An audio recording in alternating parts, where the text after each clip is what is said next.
నమస్కారం. ఘంటారావానికి స్వాగతం. ముందుగా ప్రధానాంశాలు. ప్రతిపక్షాలకు ఆర్థికంగా సాయపడిన వారి ఫోన్లు ట్యాప్ చేశాం.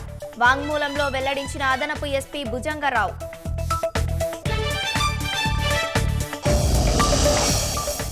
ఫోన్ ట్యాపింగ్ కేసుపై సిబిఐ విచారణ ఎందుకు కోరరు?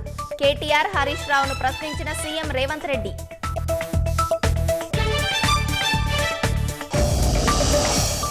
కాంగ్రెస్ హయాంతో కష్టాలు మొదలయ్యాయన్న భారాస. రైతుల సమస్యలపైన సీఎం ఉన్నత స్థాయి సమీక్ష జరపాలని డిమాండ్. చిన్నారులను విక్రయిస్తున్న అంతర్రాష్ట్ర ముఠా అరెస్ట్. ఇప్పటి వరకు 16 మంది పిల్లల్ని అమ్మినట్లు గుర్తింపు.